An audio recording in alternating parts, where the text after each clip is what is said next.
It's time to accelerate. Hi, I'm your host, Andy Paul. Join me as I host conversations with the leading experts in sales, marketing, sales automation, sales process, leadership, management, training, coaching, any resource that I believe to help you accelerate the growth of your sales, your business, and most importantly, you. Hello, and welcome to Accelerate. I'm excited to talk with my guest today. Joining me is Ben Hastings, co-founder and CEO of PerformYard, a company that provides a sales automation platform focused on selling and closing deals. Now, as everybody's listening to the show knows, there's been this explosion of sales automation and enablement companies emerging the past few years, fueled by advances in technology and the evolution of sales itself. But if you're not a high-velocity startup or a large enterprise, the question really becomes, where do you start, right? In terms of exploring what are the tools that will give you the biggest bang for your buck in terms of increasing your sales productivity. And my guest today, Ben Hastings, is going to help us talk about that and sort it all out. Ben, welcome to the show. Thank you. Appreciate you having me here. My pleasure. So take a minute, introduce yourself, fill out beyond the really sketchy introduction I gave you. No, it was great. So yeah, Ben Hastings is my name, and I co-founded PerformYard about two and a half years ago. And we have worked with companies really in many different industries all across the US and even some internationally, and really focused on trying to help automate and drive outreach with sales teams, and trying to think about what is the best way to approach a customer? How do you move those people through the selling cycle? How do you do that efficiently? So, we've had a lot of success doing that. And in kind of an interesting story that we can, maybe get into later about kind of how, that the product came to be. But, well, no, let's do that now. I mean, that's really sort of a good question to start with. Is sort of what was the impetus to start PerformYard? I mean, what was the pain point you saw out there, or the gap in the marketplace that you're filling? Yeah, so it's really interesting. I've been managing, I've been a sales rep at the enterprise level, and also doing some kind of higher volume things in my career, but really for about 10 years have been 100% kind of dedicated and focused on sales, building sales teams, scaling sales processes, and spent about 5 years at a kind of smaller startup here in Washington, D.C., and that's actually where I met my co-founder. And he ran product. And so my co-founder and I, his name's John Malpass, we founded PerformYard in 2014 to really help drive better performance. And so PerformYard was really born out of this idea that, we need to accelerate and help employees, especially employees in revenue roles, really be, much better in terms of, quota attainment, how well they're executing. A lot of that comes down to efficiency. And so, a couple of years ago, we started to build a platform for that. And what was interesting is it kind of was focused on, it kind of turned into kind of larger performance management initially. And so we had a product that, while really geared towards sort of revenue folks, had this pretty kind of wide appeal to CFOs and even VPs of people at not only technology companies, but companies, all over the country. And today, that software is being used with companies like Carfax and other well-known brands. What was interesting is, as we started to scale that product, is you are reaching out to VPs of HR and VPs of people and CFOs, incredibly busy people. And so we had to really think strategically about how to scale that product. And while we initially were thinking sales, it sort of turned into every employee in a business could really benefit from this. And so, kind of our initial buyer type sort of shifted from maybe a VP of sales or chief revenue officer or CEO to, folks more thinking about the larger sort of goal and performance process in a company.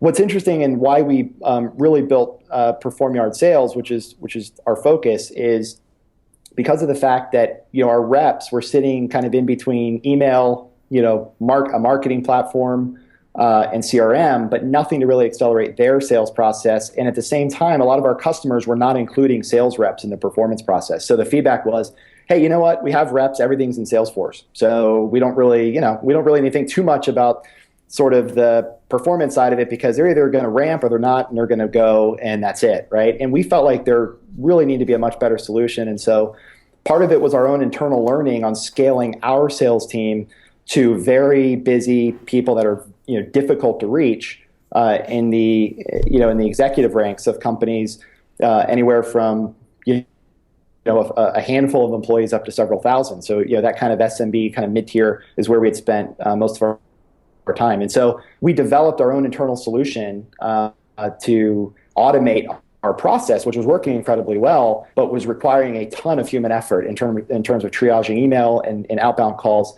And so we did that last year in the early 2015, about a year into the business. And so that product is really what became PerformYard Sales and has really just exploded in terms of market adoption. So we have sort of two performance-focused products. One is kind of broader use, and the real thrust of our platform and kind of the traction that we have is really focused on right now that sales automation platform and kind of where that fits in the sales stack. So that's kind of the long-winded answer of kind of how did we architect and sort of build the solution. We really had a major problem internally to scale our business, and so we built some great process, and we realized there wasn't really technology that was working for us to scale that process, and so that's kind of the genesis of the platform.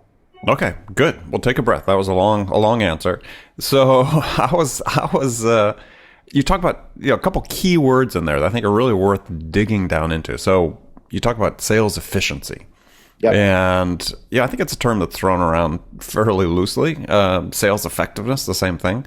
So sure. How are you defining sales efficiency? Because you sort of tie it back to you threw out quota attainment and so on, but a lot of variables go into quota attainment beyond beyond the reps doing their job well. I mean, so let's dig into this efficiency a little bit. So how are you defining sales efficiency? So, we look at sales efficiency as not just purely activity, although that's a really big part of it in terms of dials and emails. But efficiency really is we look at conversations, right? So how often are you talking with potential customers in a sales process? So, there's a lot of sales teams, I think, that are really good at measuring activity, and you have people kind of hand jamming things into a CRM, but they aren't necessarily going one step beyond that, which is what are those meaningful metrics beyond just a dial? And, for us, it's, are you connecting, by voice with a prospect kind of pre-demo or kind of qualified kind of lead, right? And so when we're doing kind of on the front end, we look at efficiency as sort of meaningful customer interactions, which really involves generally talking to that person and doing some sort of qualification and kind of figuring out whether they really have a need or not. And so you can do lots of activity, and that's great compared to maybe some sales teams, and sales tools can help you kind of put up big numbers, but you're not being efficient if you're not getting to the right people and having substantive discussions. So that's kind of how we internally at least look at it. Okay. So in the case of PerformYard then, is what are you doing in your tool that increases the efficiency? And also maybe this first step is, before I answer that question, is, so are you finding your customers are primarily using your tool in a sort of specialized sales development role where the sales development rep is using the tool and they are having these conversations and passing it off to account execs? Or are you finding it being used in cases where maybe account execs are handling the whole life cycle of the sale? So what's interesting is not every customer out there has specialized roles yet, right? Now that's a movement that's coming on very strong. And from day one, we have had sales development reps that have done all of our qualification, and then we have account executives that take those qualified demos and take those to close. And then we've even completely separated out the research part of it. We don't have our SDRs do any research at all. And so that's another kind of piece of specialization that we've done. Many of our clients and customers have SDRs, right? And so we were sort of thinking of that initial sort of outbound qualification process, I think, when we built the platform.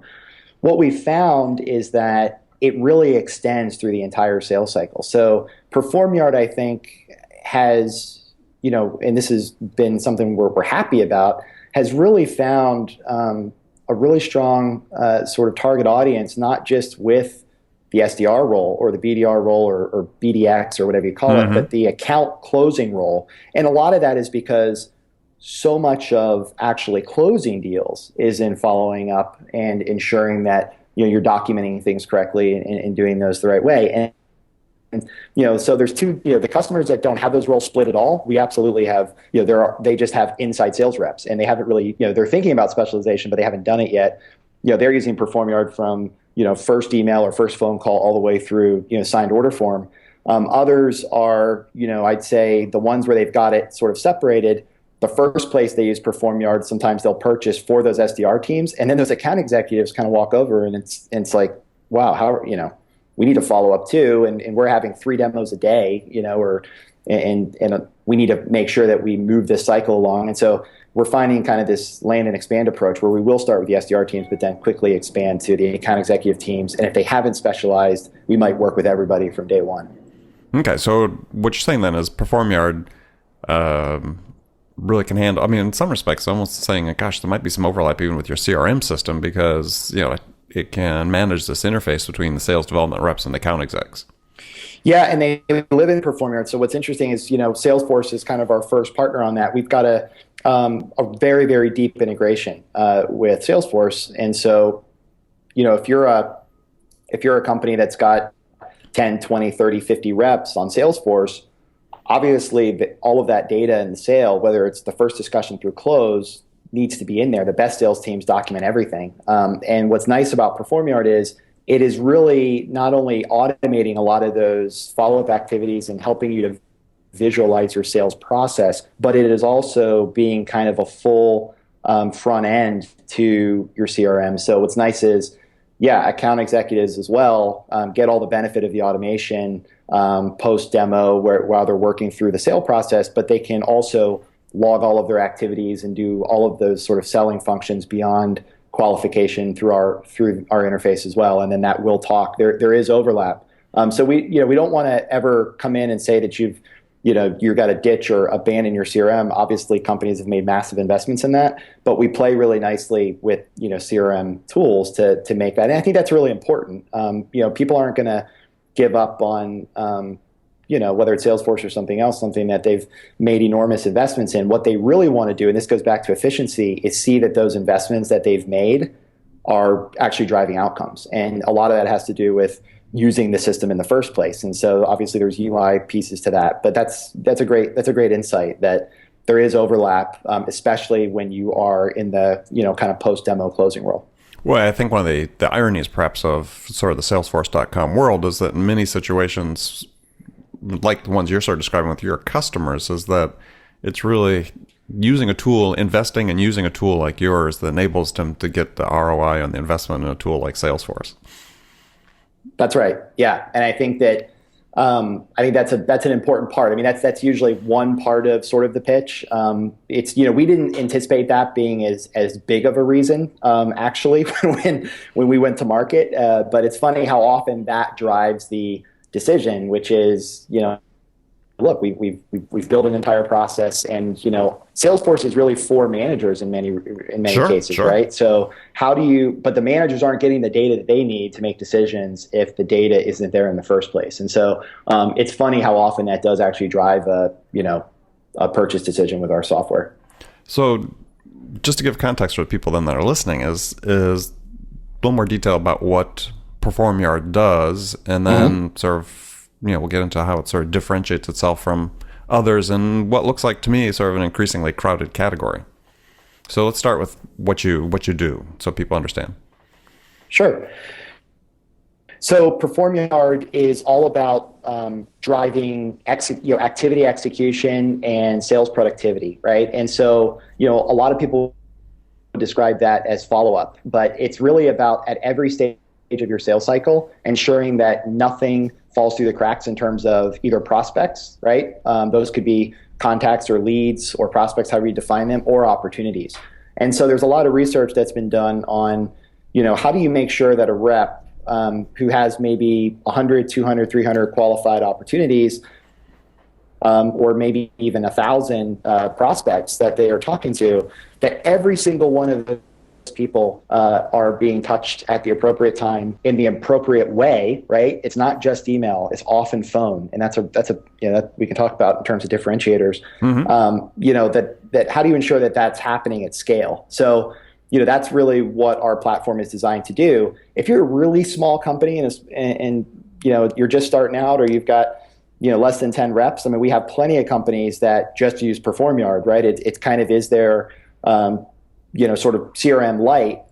We had sort of a vision around the automation for very large organizations, but we've been, it's very interesting to see how many companies come in and use the platform who are living in Excel or something that's very basic, but doesn't really give them kind of the tools they need. So it's really about automation of those sales activities, both pre-qualified kind of customer initial interaction and post-qualified customer initial interaction. I'd say 65-70% of our customers are using it kind of pre-opportunity where they're working in, and then you probably have 30% to 35% that are where the entire team, both pre and post sort of opportunity, are using it. And so we're happy to integrate with whatever CRM you're using if you've made an investment there. And if you're just getting started and you really are nascent in terms of your sales process, it's a great, PerformYard's a great way to kind of get started and can handle a lot of the process for you until you decide you want to make kind of a bigger investment. Okay, well, we're going to jump back into some details of that when we come back from our break with my guest today, Ben Hastings, talking about PerformYard and sales automation. I'll be right back in just a second. Hi, this is Andy. Connect and Sell is used by sales reps at nearly 1,000 companies, including hundreds of technology startups and several Fortune 500 companies, to overcome the challenges of getting prospects on the phone. Companies using Connect and Sell grow their revenues faster by enabling their sales reps to have more sales conversations in 90 minutes than they could otherwise achieve in an entire week. Connect and Sell can be deployed directly to your sales reps, or you can take advantage of their outbound on-demand service, which delivers qualified prospect meetings scheduled directly on your sales reps' calendars. Visit connectandsell.com to learn more about how Connect and Sell can start filling your pipeline today. Okay, back with my guest today, Ben Hastings. We're talking about his company's product, PerformYard. And so I presume that, just again, so people get a better sense of what PerformYard does, you sort of tick a lot of the boxes in terms of auto dialer, you can set up cadence of or sequence of events and execute them, in an automated fashion through the That's tool. Right. So what do you do that's different? And you emphasize the follow-up a lot, and obviously people understand through CRM you can set up follow-up events and so on, but what are you doing from an automation standpoint to help people do a better job of following up on what they need to be doing at any point in the sales cycle? So I think that's a place where we really shine. So I think that the easiest sort of place to go tackle, and when you're talking about follow-up, is email, right? Because there's a lot of set it and forget it mentality where, for us, I almost feel like personal accountability at the rep level can sometimes be not thrown away, but not emphasized, in the sense that, well, if I just set up the perfect, we call them funnels, right? Activity funnels, but whether it's sequences or whatever, or steps or whatever you're calling them, if I just sort of architect this entire thing perfectly and everything's daisy chaining to the next funnel, then it'll be perfect. And I think what happens is, you can get complacency. And selling is actually emotional, and it's personal, and you're dealing with real people. And so I think the initial wave around a lot of these technologies was because I think it was easy, because it's something that engineering kind of understands, is let's build this process that's heavily focused on email. And there's good ROI in email. There's lots of studies on that too. And so we do all of that. I think a big differentiator for us, and where we're very different, is if you are an organization that's calling into doctor's offices, for example, and 9 out of 10 of the steps in your funnel are phone calls, we handle that really, really well. And so in the sense of visualizing sales steps that are not just email. So you might have automated emails, which is great. I think that there's an exasperation out there with email. I think that because of the competitiveness and sort of the the nature of the space, there are a lot of people that have learned how to go blast email. I think the differentiator for companies that are using PerformYard is, hey, if I need to get an internal quote approved by my manager, that can be part of the sales process that I'm visualizing in PerformYard. If I need to make a phone call to the customer at a certain time or after our second, sales interaction, then I can do that too. And so, it might be that everything you do is email and you just kind of take the low-hanging fruit from people that respond. But, we have a lot of really great examples of customers and even ourselves internally where if you can take every activity, and a lot of that is calling, and I think calling has sort of gotten a bad rap in sort of the sales process, and you can put that into your process as well and help to automate it, I think you're going to get a huge return, at least relative to others that are just, kind of on the email bandwagon. So I think that's something when people look at our product, it doesn't feel like a product that is moving closer and closer to marketing automation, which I think is what's happening with a lot of systems out there. It's almost like you have to, if you've used Marketo, then you're feeling really comfortable with some of the other sales automation tools. I think with us, it's something that that you can hire an aggressive, very intelligent, new SDR right out of college that you're coaching up, or even somebody that's very experienced, drop them in our platform, and it feels like it's built for salespeople. And salespeople traditionally have not just set up email campaigns, right? It's actually much deeper than that. So I think that's where we've tried to focus and really carve out a place in the market where we're kind of pulling in all of those the different sales functions. Okay, and I agree with you about the danger of over-reliance on email, because I think we are going to reach a point where we're going to have used up and exhausted prospect pools. They're going to be exhausted by having all these messages flow through. So what are you doing specifically, though, relative to the phone side of things that automates it, that makes it better than some other auto dialer program or something out there that a customer could use?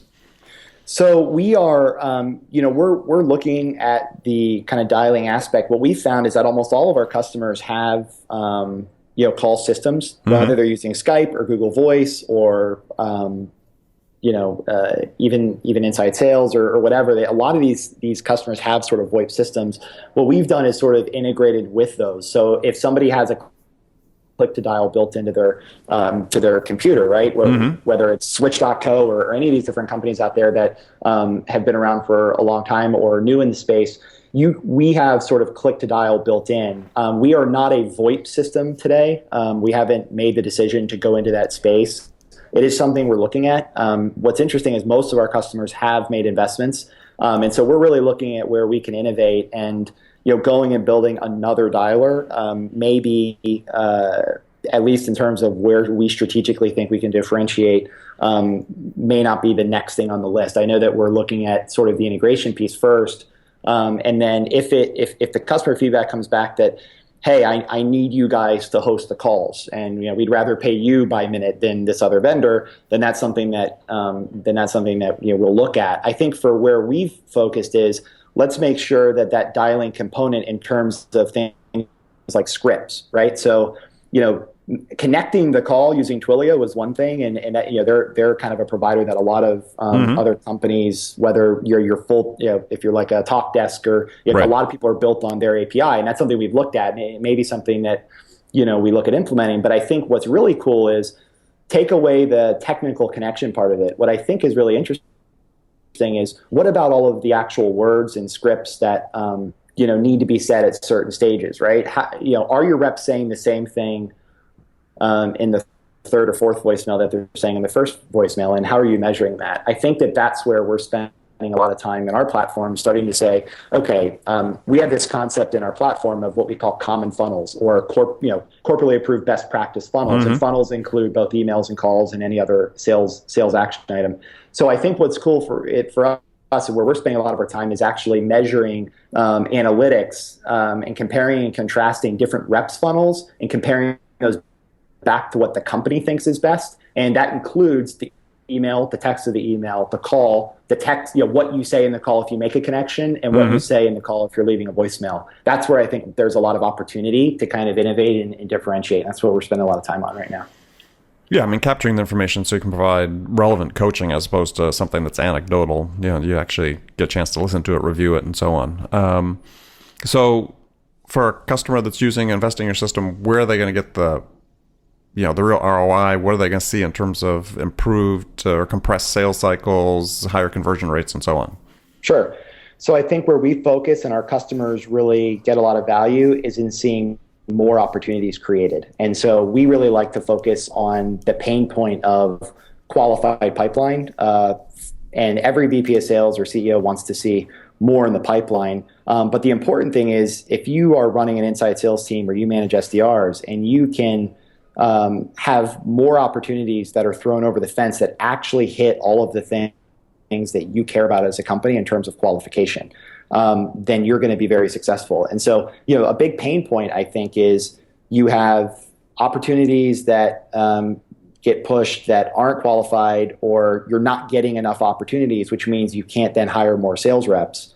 That's a problem. And so where we really like to focus when we talk about the pains that we solve with our platform is in raw, qualified opportunity conversion handed from SDRs to account executives. And I think that that's something that not every company measures or measures well. A lot of times they measure the inputs to what it takes to get a new opportunity created, which could be a phone call or an email or something. But where we've seen a lot of success is, and where what we like to talk about when we talk about implementing PerformYard is how can you actually increase the qualified pipeline in your organization, per rep. And is that being done through, the scripting of the questions that you have the reps ask, and that's done in a different way than an alternative tool? Yeah, so where we actually help enable that is through the learning that takes place and the best practices that get sort of instilled into the actual conversations that are happening with prospects. So, where I think we really shine is, we have, John over here or Susie, who are just killing it, right, as sales reps. And what are they doing that's different? And what's great about our platform is those best practices can instantly be shared among the team, and then actually sort of kind of put into the corporate best practices. So that next SDR that gets hired is not having to figure out what those things are, or even take the last version of what the company thought was best. They're taking sort of Susie's templates and her call scripts and using that immediately. And so what's really great about the system is I think the automation of all the activities is one thing, and that's important, right? A lot of people don't have that, and that's sometimes why they buy. I think where we like to go a step further is what are the actual best practices from a training standpoint and from having somebody in the first day or two be immediately working successfully. And a lot of that comes down to the learning in the platform. So I think that's what we focus on, is sort of the ability to share and sort of immediately spread throughout the team those best practices. And we have that built in as a feature into our platform, which essentially is the sort of sharing aspect. And if I think that somebody's doing something great, I can copy that over into my my funnel and my set of steps that I'm doing, and it immediately will generally have an impact on what that rep is doing. Okay, yeah, I like it. So, yeah, certainly you said decreases onboarding time for new reps, and decreases the learning curve and helps everybody else become more productive if they can instantly share what's going on. Yeah, very interesting. Yeah, ramp time, right? How quickly can someone ramp? I mean, if you look at how quickly that happens, I mean, they're the best. A lot of VCs. There's a lot of research out there that talk about 4 months, right, as a ramp time. If you could take that 4 months and turn it into 2 months, right, or a month, where someone is hitting their meeting quota or their or qualified opportunities created, that's going to have a significant impact on the company. So yeah, that ramp time is really important. Okay, great. Well, good. Well, thanks for the information on that. We're going to move into the last segment of the show where I've got standard questions I ask all my guests, and I lead off with a hypothetical scenario that I've posed to everyone. And the scenario is this: is that you, Ben, have just been hired as a new sales leader at a company whose sales have stalled, and they really desperately need to get unstuck and moving forward. So what 2 things would you do your first week on the job that could have the biggest impact? I think the first 2 things that I would do is the first one is, are there leads, right? So I think that the thing you have to do, level set, and presumably you would have validated this before you took the job, but let's say you get dropped into a new job and you have a sales team and you're trying to scale things. what do you have today? What exists? What leads exist? Are there breathing people on the other end of the line that have expressed some interest in your product? And so if that's nothing, then you've got a problem, right? And you don't directly control that because demand gen and marketing plays a big role. But inevitably, there's going to be a whole set or different types of buckets of leads, right? And so I think what I would do is immediately try to understand what leads exist, how many of them have we actually touched in an appropriate way or moved through the sales process in an appropriate way, and really try to assess low-hanging fruit. And often you'll find that many teams are not doing basic things in terms of triaging people that are coming inbound. I mean, we have a customer we were just talking to that they're getting 8 new leads a day per rep, but they're not really, if there's no phone number, they just send one email. But, because the reps kind of think that it's less qualified because the person didn't put a phone number in a form. So I think that there's a lot to be said for, do you have leads and what is your process? And so I would immediately get into what exists and what can we do in our current sales cycle with those leads, because every company's going to have a cycle with it. It's 30, 60, 90 days. I think that's number one. I think number two, the biggest thing I would do is understand who's not performing and immediately tell them what they need to do to perform in the next week, 2 weeks, 4 weeks max. And if they don't do it, then you've got to help transition those people either out of the company or into a different role. I think that there's a lot of companies out there, even ones that have good sales processes, and you hold on to folks for too long. And sometimes it's not their fault because there's no structure. But once you've come in and you've applied the structure and you at least have a sense of how you want to triage and manage the existing leads, I think you've got to immediately upgrade the team. And so it's not that you go in and fire a bunch of people, but you immediately create a baseline for measuring the existing reps. And maybe that's normalizing what you believe someone should be doing on a daily basis in terms of closing new deals or creating new order forms or follow-up. And so I think that there's usually a lot that can be done to take the best, 20, 30% of sales reps and try to have the bottom 70% in a company do and match what the top 20 to 30% are doing. And it's not personality. A lot of times it's basic blocking and tackling that those high performers are doing. And if you can come in and just hold everybody accountable, and if people have to go, then that's what has to happen. I think you'll get very, very fast results. And then the corollary to that is you have to then backfill. So hiring is incredibly important. So those are the two things I think I would focus on. Okay, good. So now we're going to ask some rapid fire questions. You can give me one-word answers or you can elaborate. Okay. So first one is, when you're selling, what's your most powerful sales asset? When you personally are selling. I think me personally here at PerformYard, I think a really great asset is to be able to help the customer that I'm talking to understand how they're going to impact the direction of the product, right? And personally for me, I don't get involved in all of the sales, anymore. But when I do get involved, I think it's helping that customer understand how they can impact where we're going and sort of connecting them with sort of the top of the organization. And that's very powerful. You can have a lot of issues with your product, and every product has issues, but if they believe that they can impact it and that you're receptive to it, and that's something that I can uniquely do at PerformYard, then that's, I do that quite a bit. So that's pretty helpful for me. Okay. So what, other than PerformYard, what's one tool you use for managing sales that you can't live without?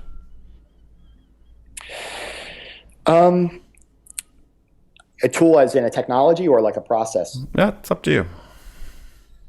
I think a very, very important tool that I could not live without is having relationships with reps and actually having a process whereby it's not just the traditional pipeline review, but actually having reps feel that you are there to work for them, right? So my goal is that every single sales rep that has ever worked for me, and I hope this is, if they're listening, they know that this is true, or I hope they believe it's true at PerformYard, is that I work for them. And I think if a sales team and collectively each individual rep believes that you're going to come in on any deal and fly somewhere, do demos as the CEO if you have to, do whatever it takes to get a deal done, you're going to have loyalty in that with that team, and they're going to hold themselves accountable. They're not going to wait for you to hold them accountable. So I think a very powerful tool or philosophy is to, and I tell them this: I work for you. If you don't get a deal done, and I feel like you haven't leveraged me as an asset, then that's a problem, right? Because I'm here, to enable you, and so that's kind of that's something I think is very powerful for sales reps. All right, great. So, who's your sales role model? It's funny. I'm constantly trying to improve myself and kind of better me, and I absolutely don't have it all figured out by any means. So I've been somebody that's been very successful doing, in many cases before I was, founding PerformYard, I've done very large enterprise deals. I'm very impressed with HubSpot and Roberge and some of the folks over there. The sales acceleration books and things that have come out that, folks that kind of have an engineering mindset who really aren't building all of their success or their team success on personality or bravado. It's really dialed in measurable results. I'm very impressed with that. So I think what I'm trying to do is emulate both, personally to kind of improve me, is actually look at folks who have built a process that kind of maybe goes against the grain on what some of the typical sales stereotypes are. And so I've been very impressed with those guys and consume all their stuff. So next question is one book that every salesperson should read. Yeah, that's actually great. So this is interesting. I actually have the E-Myth. I actually think the E-Myth it's been around for a long time. It would transformed me as an entrepreneur. And one of the things that I think makes very successful salespeople is an ownership mentality, right? And what I really loved about Gerber's book, The E-Myth, I probably read that 10 years ago, is that it essentially talks about process and working sort of on the business, not just in the business. And I think if a sales rep comes to work every day and thinks about how can they build this into a machine personally, the way that they go about business, and also have an ownership mentality where they're not waiting for somebody else to tell them what to do. They look at their territory and their pipeline as their business. I think that is something that would help every sales rep. And so I know that, I read that book long before I was holding big quotas, but I feel like a lot of the lessons that came out of that book were useful for me to sort of think of myself inside of whether it was a startup or a big business, as my own company. Sure. And I think I like that book a lot. I think it's helpful. Okay, great. Here's a tough question. So what music's on your playlist? Oh man, yeah, that is tough. So this is an interesting one. This is kind of funny. I am totally, and I haven't seen it yet. I am totally digging the Hamilton Broadway show. So I have that on Spotify and Amazon Music, and I haven't seen it. It's a great show. It's a great show. I've seen it. Have you seen it? Yeah, I saw it. Oh, okay. Like I am. It's funny because I went in. I kind of saw it. I think on NPR or something that they published a link when they kind of released the music.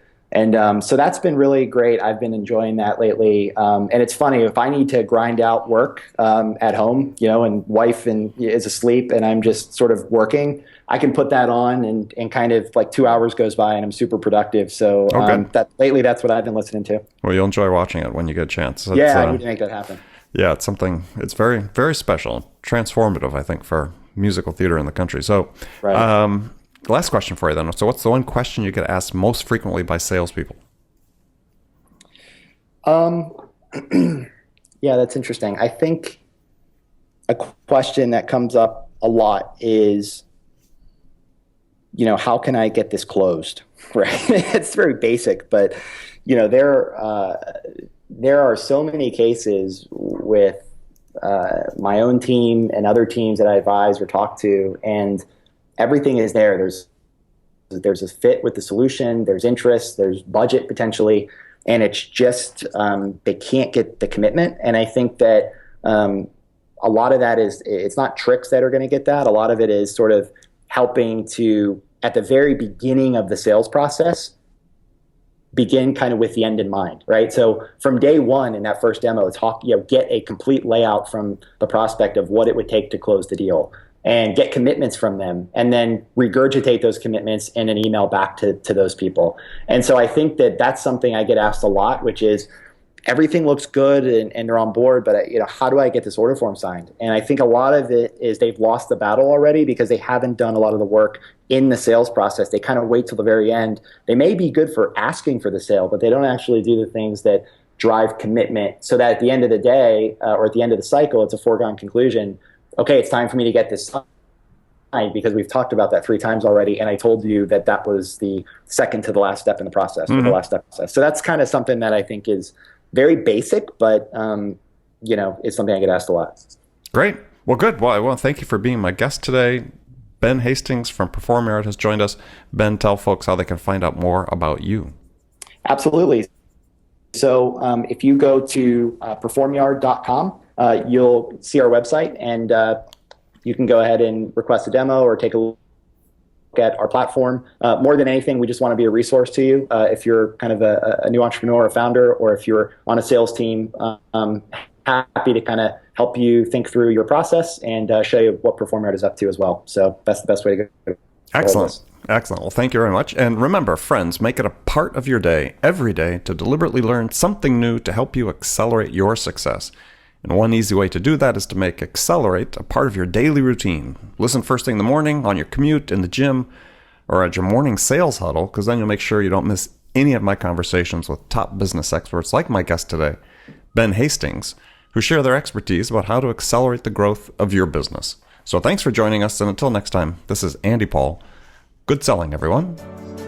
Thanks for listening to the show.